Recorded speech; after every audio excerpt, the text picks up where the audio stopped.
अब देखिए, चूंकि जातिवाद को मुद्दा बनाया है अखिलेश जी ने। अपराधियों की कोई जाति नहीं होती है।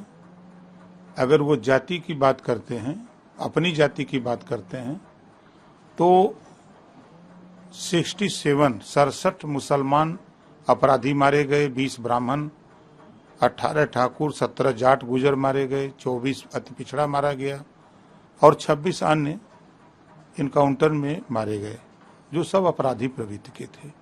इनके विषय में भी अखिलेश जी को बोलना चाहिए था, लेकिन वो तो बोल नहीं रहे हैं।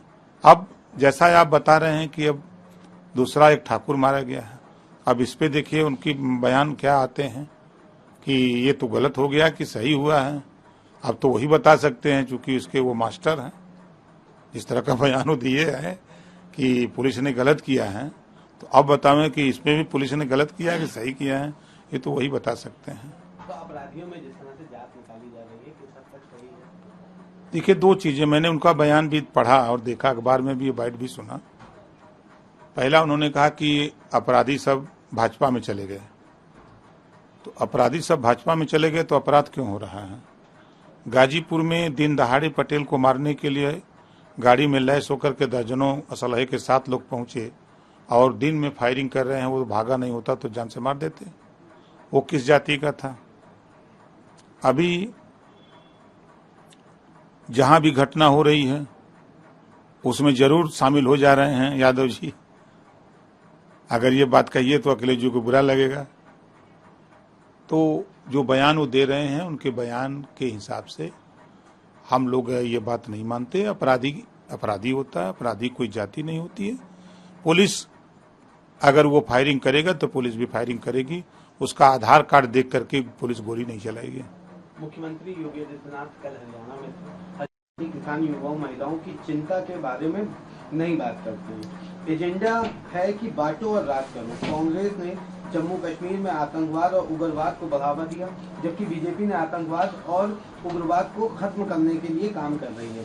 कांग्रेस भारत में बांटने वाली पार्टी है, जाति, धर्म और इस तरह के तमाम मुद्दों पर वो बांटती है। जब वो यूपी में होते हैं हरियाणा की बुराई करते हैं। राहुल गांधी को लेकर के उन्होंने कहा कि यूपी में होते हैं तो हरियाणा की बुराई करते हैं, हरियाणा में होते हैं तो केरल की बुराई करते हैं, और जब वो विदेश चले जाते हैं तो भारत की बुराई करते हैं। सही कहा योगी आदित्यनाथ जी ने।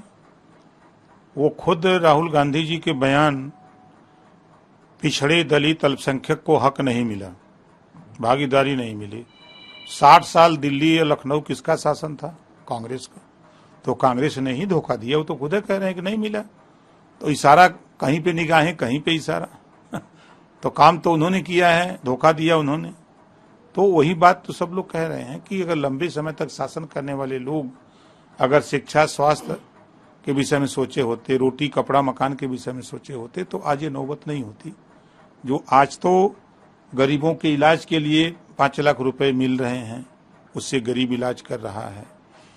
आतंकवाद को खत्म करने के लिए जो आए दिन पत्थरबाजी होती थी, जम्मू कश्मीर में 370 धारा हटी, वहां से आज जो बड़े पैमाने पर वहां आतंकवादी घुसपैठ होता था, उसमें बड़े पैमाने पर गिरावट आई है।